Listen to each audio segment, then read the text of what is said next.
this, like, you gonna regret it. I swear to God. Just go back, bro. I just don't want to hear him off no more. Basically, what I'm hearing, chat, basically, he's just fucking lazy. You purposely miss your flight so you can stay home? Jamal is sitting on the kind of opportunity most creators would trade years of their life for, and he barely seems to want it. First, he turned down his own brother's advice on how to actually build a channel. Then he refused to even show up to Streamer University. Then he missed a flight on purpose just to avoid going back to him. And the wild part is, none of that is really about laziness, no matter how many people online keep calling it that.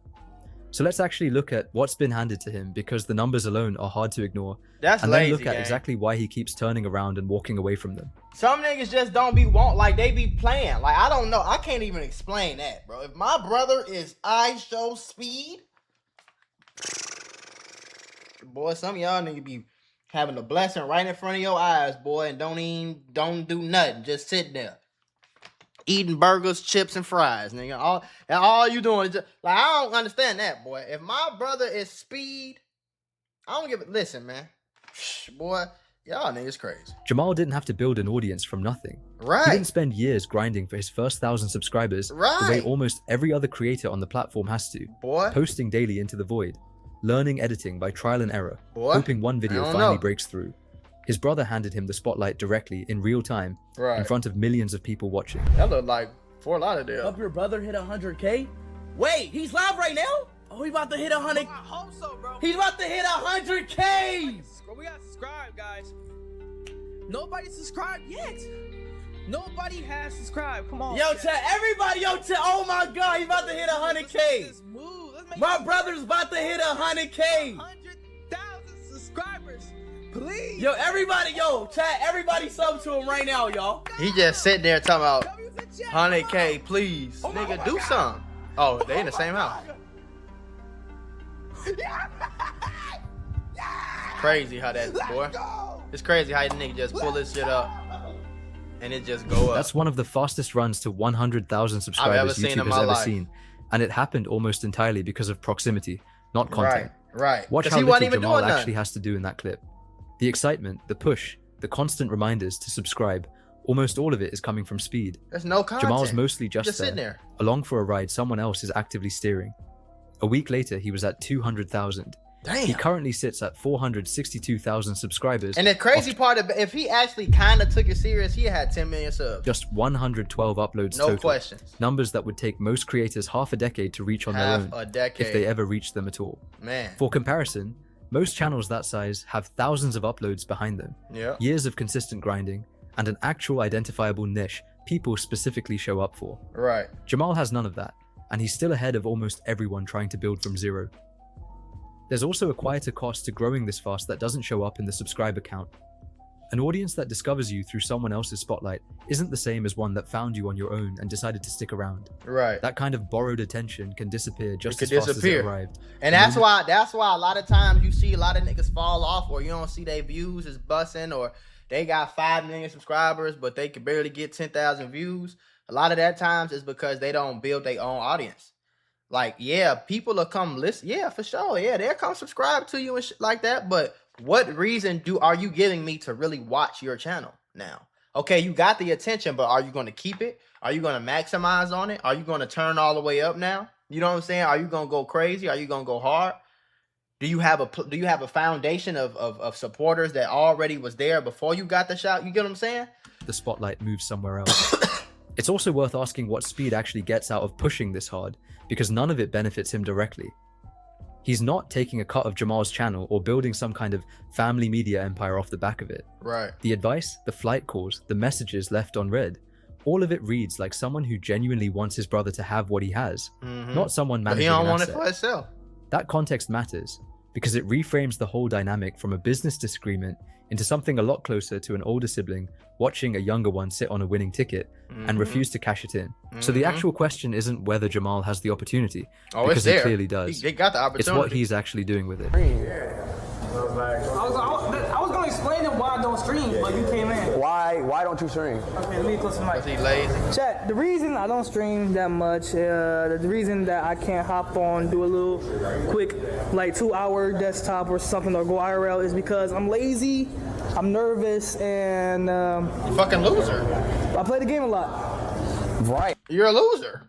That's just all it is, bro. It had nothing to do with you playing the game. You're just a loser. At this point in time in life, you're a loser. Because if you can play the game on stream.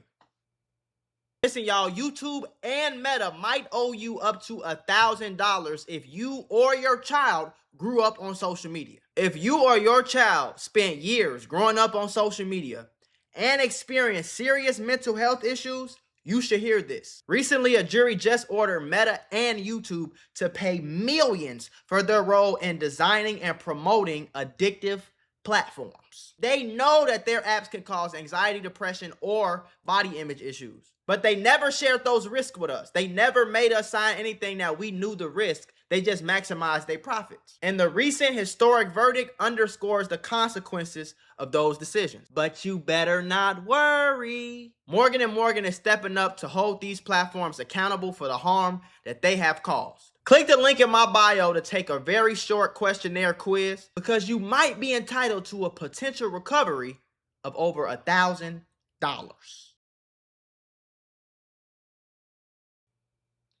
You don't even have to try. You can make $2 million a year without trying. You can sit there and eat and play the game for 4 hours a day like you're doing already and get paid.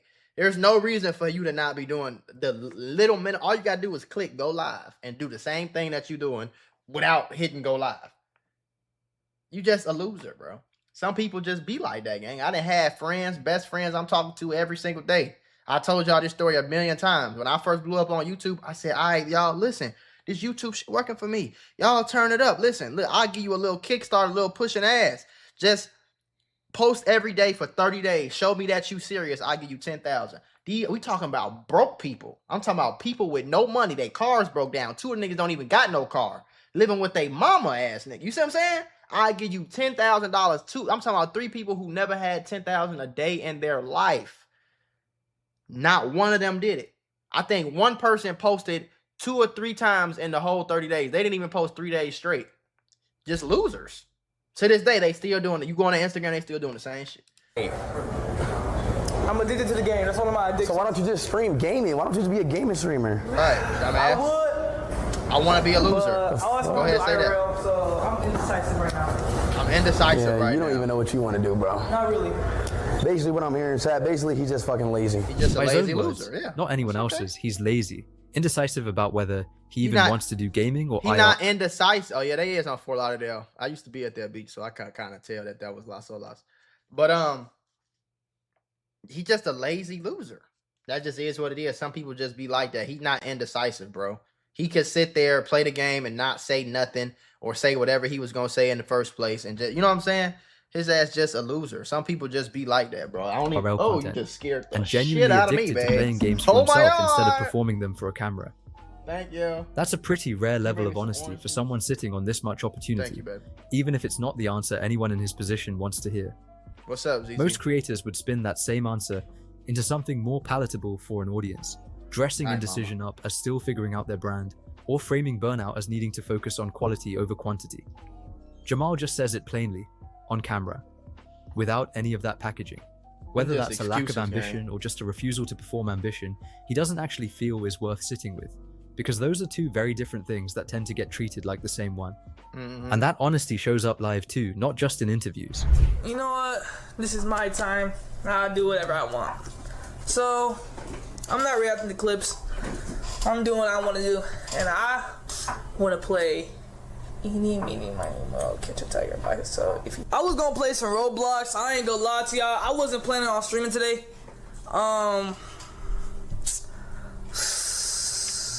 I don't know what to do, bro. I don't know what to do. I can't play. Just Thank you, reminders. Telling your own chat you're doing what you want instead of what they're asking for is either refreshingly honest or a pretty direct way to lose the exact audience that got you here in the first place, depending on how you look at it. Yeah, but he's Most not doing creators anything. who've actually had to fight for their numbers the hell? wouldn't risk that trade, not even once, because they know exactly how replaceable that kind of goodwill is. A viewer who feels ignored today is a viewer who quietly stops showing up next week, and there are always 100 other streams competing for that same attention span. Yeah. Jamal doesn't seem worried about it either way, Breakfast which over either there. means he genuinely doesn't feel that pressure the way other Orange creators juice do, going on. or he simply hasn't been doing this long enough yet to find out what happens when an audience actually leaves. Speed clearly saw the gap and tried to close it directly more than once. I don't think you should multi-stream. I think you should either choose YouTube or Twitch. But Twitch might be better than you, though. You think so? Yes, I already told you, YouTube only works for me because I started on YouTube. I built my fan base on it. That's fair. I built my fan base on YouTube, and I'm the only streamer on YouTube. For sure. You know what I'm saying? Damn near, pretty much. Go back to YouTube. What? What do you mean? I want to keep YouTube and Twitch. Then just post like YouTube videos on your YouTube channel. You know I got 2 channels, Live Speedy, and just make Jamal like that channel your Live Speedy, like basically like your clip. So you talking to pretty much like what, top 5 streamers in the world ever? Damn near, pretty much. Whatever this nigga tell me to do, I'm gonna do it.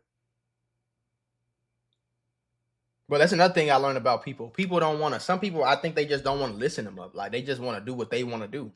Usually, what they want to do is not working. And even if it's not working, they still want to do what they want to do, how they want to do it, instead of listening to the motherfucker who got 100 million subscribers.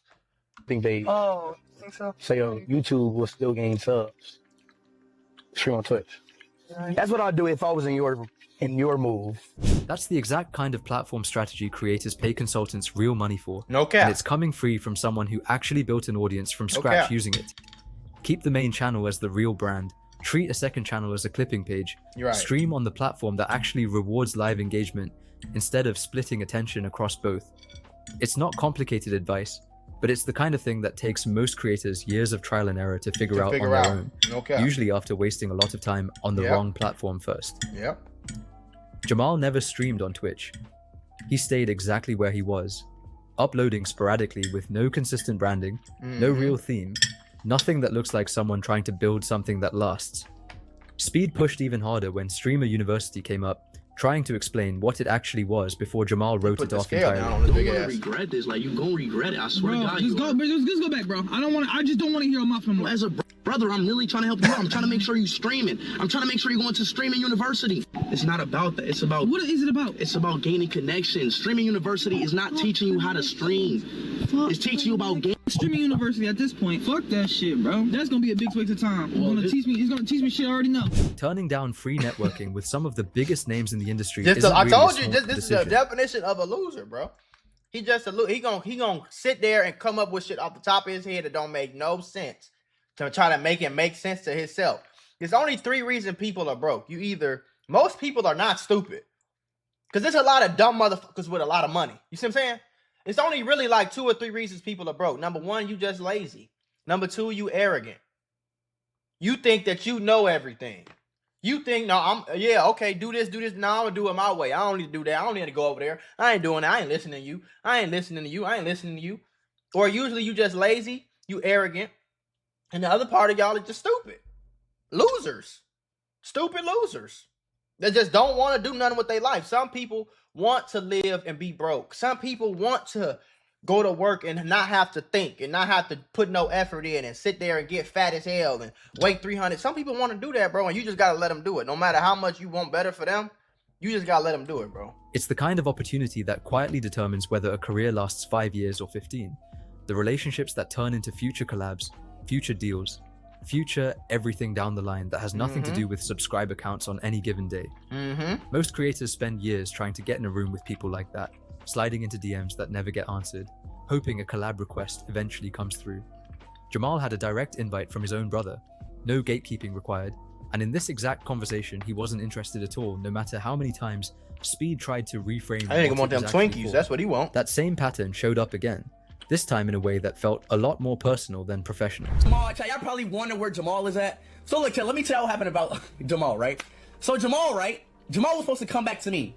He had a connecting flight. He was in Cleveland. He was gonna go to Cleveland, to Detroit, to Miami, right? So y'all know how he had a connecting flight to Detroit. His lazy ass missed the flight on purpose to Florida to stay in Detroit. This connecting flight on purpose, so he won't have to come back to me. And I'm like, and Jamal, yes, I'm calling your ass today, Jamal. I'm calling your ass. I'm calling Jamal ass. You gotta leave his ass be. See, what you also did is you enabled him by putting him on live, by putting him on stream, by giving him 400,000 subscribers. Pretty much, you just gifted it to him. You handed it to him, handout. You enabled him to be lazy because now he don't got to do nothing. See, lazy people, only if you enable them enough and to the point where they only got to do minimal effort, they don't have to put no real effort or no real work or no real, like, you know what I'm saying? All they got to do is wake up and kind of a half-ass stream, and they rich. They make enough money to be lazy. They make enough money to stay in this bullshit apartment, drive this bullshit car, and live the terrible life that they don't want to live. You know what I'm saying? If you enable them for that, he's never going to listen to you now because he got a little platform. He going to make his little $3,000-$4,000 a month, and that's enough money for him to pay his little OF model thoughts that I'm just saying, the life of a loser. The life of a loser. Because how you gonna, like, you purposely miss your flight so you can stay home? Missing a connecting flight on purpose, specifically to avoid going back to be with your own brother, isn't an accident or bad luck with the airline. Hell no. That's a deliberate choice, made in real time, weighed against actually going back, and Speed clearly didn't find it funny by the time he was explaining it, live to his entire chat. There's something almost childlike about the way he went about it too, not confronting Speed directly about not wanting to go, just quietly engineering a reason to stay put, and hoping it would look like a circumstance instead of a decision. Right. Understandable, maybe. From someone who still isn't fully sure how to have that conversation directly with an older brother this famous. Still frustrating for the person on the other end of it, who just wanted a straight answer. Look. This is, chat, this is me and my brother messages. Blowing his ass up. He don't text me, chat. I swear to God. Let his ass be a loser, My bro. brother really be egoing me, chat. Let him be a loser, brother man. It'll be egos, yes, easier on Pulling you. up your own messages on stream to show your chat that your little brother won't even respond to you is a genuinely uncomfortable thing to witness, no matter which side of it you land on. This isn't a joke that missed the mark or a bit gone too far, it's real frustration from someone who's clearly tried more than once to reach him and kept getting nothing back. And it's a strange kind of frustration too, because most people can just call a sibling who's ignoring them and eventually get an answer in private. Right. Speed doesn't really have that option in the same way. Even his attempts to fix a family issue happen with an audience watching, which probably makes the whole thing harder to actually resolve instead of easier. But Jamal has actually been fairly direct about what's going on underneath all of it, in his own words, more than once, when the cameras gave him the room to actually say it. At least 3 years and see how it is. I want to cut contact with everybody over there and just be myself, bro. You know what I'm saying? Take a break off of speed streams. Take a break off of like streaming in general, and start, worrying about myself. You know what I'm saying? Take a break off of streaming and worry about myself. To worry about yourself doing what? You're not chasing or trying to accomplish anything from what it looked like to me. You ain't trying to lose weight. You ain't trying to get your body. You ain't trying to get jacked in the gym. You're not trying to get your money up. You're not trying to get smarter. You're not trying to go to school. You're not trying to get closer to God. You're not doing anything, bro. You're just sitting down eating. Talking about something, you want to focus on yourself. Focus on yourself doing what? And it's a lot of people that's watching this video that might be like, oh yeah, I'm just gonna, just gonna wake up, go to work, and I'm gonna come home and I'm gonna play video games and I'm just gonna watch OF and I'm gonna whack my meat and then I'm gonna go in here and eat some pizza and some McDonald's and it's really killing me and damn near giving me cancer, but it's okay. And then I'm gonna wake up in the morning and do it all over again. Okay, cool. Be a fucking loser then. I'm not gonna do that. I'm gonna wake up every day. I'm gonna get smarter. I'm gonna get more money. I'm going to get stronger. I'm going to take care of my mental, my physical, my spiritual, and my soul. I'm going to take care of all 4 parts of my life every day, whether I have motivation or not. I don't need any motivation. Life is enough motivation at all itself. The fact that I used to be broke, it used to be a point in time where I had to eat bullshit food, not because I wanted to, but because I had to. It's all I could afford. It was a point in time where the girls I wanted didn't want me back. It's a point in time where I wouldn't have been able to get my wife that I have now. It's a point in time where I had to figure out how I was going to pay the bills. I don't even think about that shit no more. And I'm not going back. My children. Whenever I have children, that's enough motivation. Life. Your parents getting sick and you can pay for a surgery. I don't need no more extra motivation. Every day I wake up, life is all the motivation I need. So even on the days where I don't feel like doing it, I'm going to do it. You got people who just losers like that, gang. You know, It's like a fucking demon not cut possessed contact, them. but you know. I want to be. Let's say I want to be a regular kid. I want to be a regular kid. I want to do stuff without a famous brother. Let's say that. I want to do my own stuff. Be a loser. I don't want to have my brother be the main center of attention. Like every time I go to school, they bring up speed, you know, and yada yada yada. Wanting to be a normal So you hating teenager on your instead of own a brother permanent too? supporting character in somebody else's story is not an unreasonable thing to want. Yes, Especially- it is. Why would you want to be a normal teenager? People always say that dumb ass shit. Okay, yeah, you want to be a normal teenager. All the normal teenagers want to be you. I don't want to be normal. I didn't want to be a normal teenager. If you would have took me out of school and gave me an opportunity to make $1 million and I could take my motherfucking ass over here and not come to school, then great. when I he don't never know. actually I'm- auditioned this for the is- role. this Every is mind conversation, fucking every me, bro. I don't comparison, get it. every stream, all built around a level of fame he didn't choose and isn't sure he actually wants for himself. School conversations that always somehow circle back to his brother. Strangers who know his face before they know anything else about him. Millions of people who feel entitled to an opinion about how he's living his own life, simply because his last name comes attached to someone they already watch. That's a strange amount of scrutiny to inherit before you've even decided who you want to be, and it's worth remembering that most people his age get to figure that out privately, through trial and error nobody else is grading them on. Jamal doesn't get that luxury. He's spoken publicly himself about getting bullied at school over things tied directly to his brother's fame, which is about as concrete a cost as this kind of visibility gets. Every phase, every mood, every offhand comment. How the fuck you gonna bully me with the rich famous brother? Nigga, that's not bullying, that's hating. A live stream becomes evidence in an argument about his character that he never signed up to be part of. But here's the part worth sitting with for a second. Hunger is not something you can just hand someone alongside a subscriber count. Exactly. Speed built his the hard way. No platform, no head start, no famous last name doing any of the early work for him. Every single follower he has, he fought He for earned it. individually, which means wanting something badly enough to sacrifice for it became part of who he actually is, Right. not just a strategy he picked up along the way. That kind of hunger usually gets built out of necessity, out of having nothing else to fall back on, out of watching a video underperform and needing to figure out why instead of just shrugging it off. Yeah. Jamal skipped that entire process.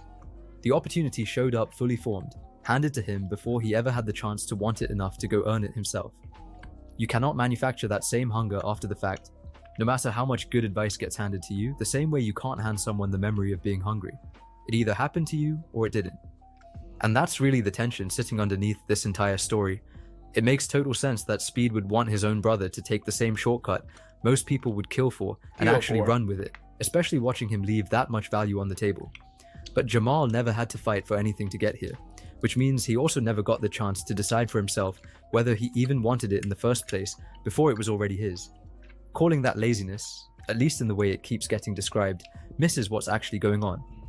I don't want to hear that shit because he knew his brother was famous when he got his ass on the stream the first time. He ain't 5 years old. He ain't 6 years old. He's smart. He old enough and smart enough to understand what's going on. He know he was getting on them streams. He thought the shit was cool as hell.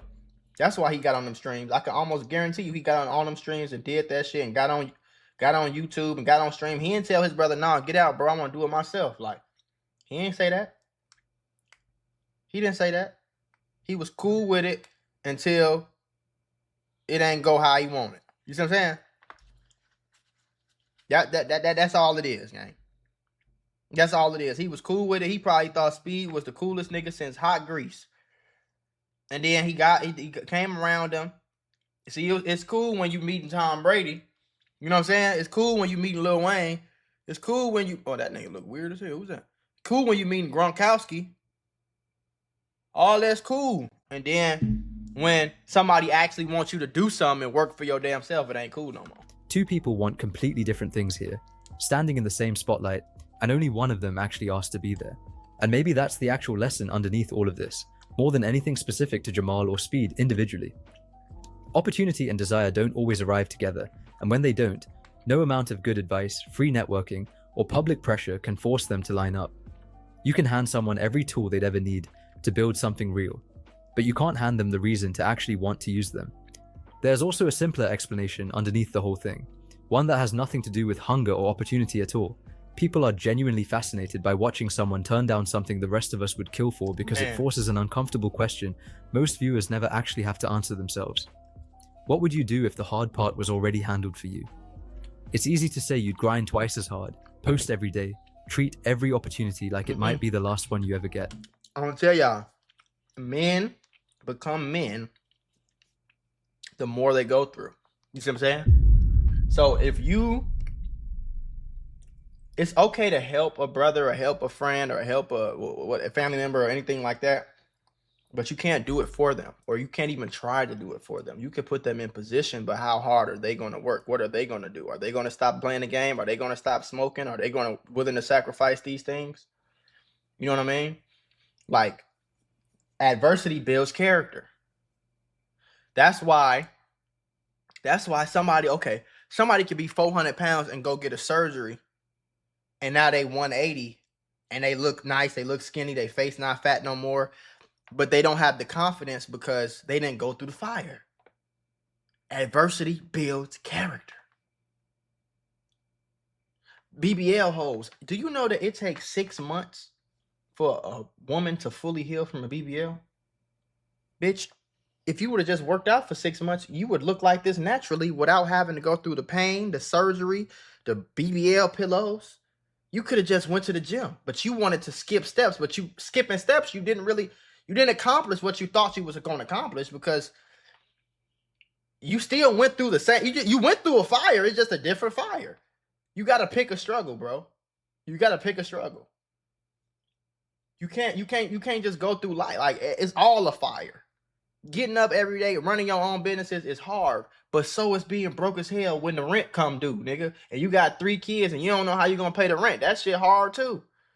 You ever heard the term, I'd rather cry in a Rolls Royce than cry in a Toyota, nigga? I'd rather cry with $10 million. If I'm gonna be sad, I'm gonna be sad and rich.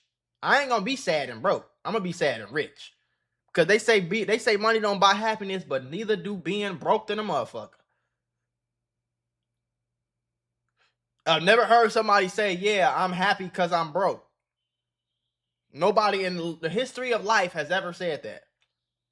So if I'm going to be a sad, crying motherfucker, I'm going to be sad, crying and with a 12,000 square foot home, a beautiful wife, 2 Rolls Royce, 3 Lamborghinis, and $10 million in my bank account. If I'm going to be sad. Because, okay, like you said, money, you're right. Money don't buy happiness, but I can't buy happiness being broke as hell either. So pick a struggle. It's hard waking up at 6, 7, 8 o'clock in the morning every day and working until fucking 9, 10, 11 o'clock and reading books and making sure you meditate and pray and still work your ass off and spend time with your wife or your girlfriend. Go over here, take care of your kids, see your mama. All that shit is hard. But so is living in a fucking shelter because you can't afford to get your own apartment.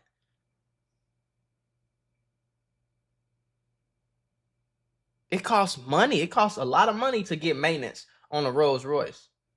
It's hard. But it's also hard when your fucking Toyota break down on the side of the road and you can't afford to call the tow truck. So that's why I tell men, don't try to take the easy way out, bro. That's for women. That's why when I have kids, I'm going to raise my sons and my daughters completely different. I have to put my sons through the fire because adversity builds character. Adversity will make you masculine. Adversity will make you ambitious.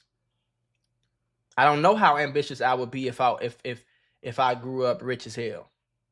That's why, nigga, mark my words, my kids, I hope you see this in 20 years or however long it take y'all to get here.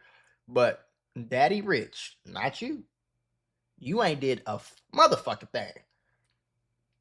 You don't deserve shit. Daddy is rich, not you. Daddy gonna help you for sure. I'm gonna teach you everything I know.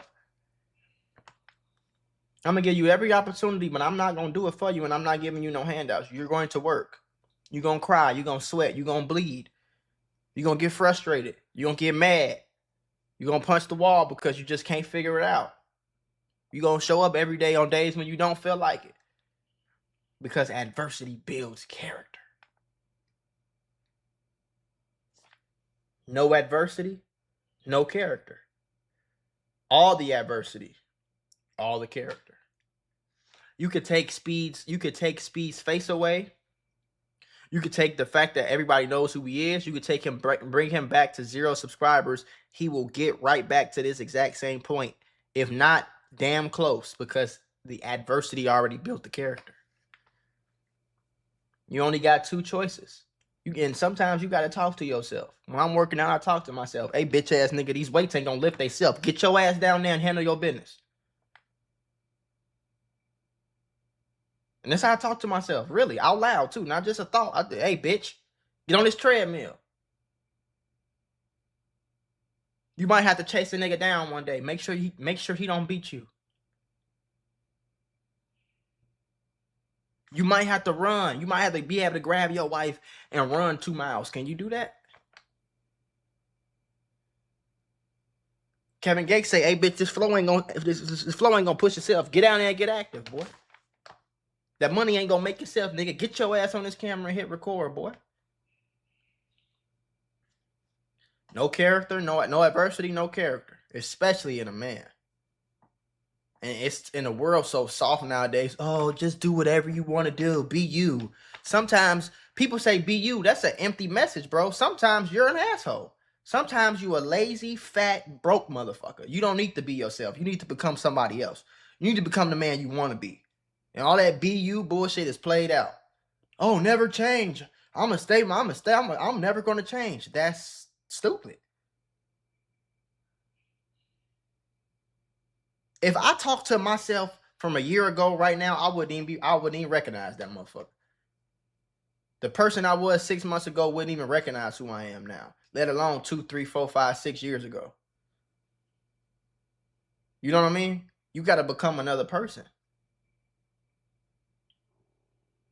Sometimes you don't have the work ethic. A lot of times niggas don't have to work, but the world's so soft. Oh yeah, just do whatever you want to do and chase your passion. Chase your passion and just live your life because you only live once. And eat whatever you want to eat because it's your life. Everybody's accepted. Do whatever you want. Doing whatever you want is not what, especially in life, it don't work. But especially for a man, that don't work. I don't want to be sitting here recording this video right now. If I could sit in my bed and make $200,000 a minute, that's what I would do. I wouldn't be on here talking to you, motherfucker. I'm just being honest. Just like I'm sure you wouldn't get up and go to work. If you could sit your ass in the bed and make more money, why would I go to work? I don't want to work. I just have to work because I want to do other things that work will provide for me. You know what I'm saying? So I ain't mean to go off on this long speech and the video ain't even over, but I got to nail that shit home. And I got to motivate niggas that's down and out right now, nigga. You got to get it because ain't nobody coming to save you, boy. Nobody. Not even God. God ain't coming to save you. You just sitting there. Meet him halfway, at least. Shit. It's a lot harder to know that for certain until the opportunity is actually sitting in your hands, with none of the pressure that usually forces people to act on it. Most of us will never actually find out. Jamal did on a live stream in front of everyone, and the answer he came back with wasn't the one people wanted to hear. So here's the real question. When an opportunity this big gets handed to you instead of earned, is walking away from it a waste? Or is it actually the most honest thing you can do with something you never asked for in the first place? Leave your thoughts in the comments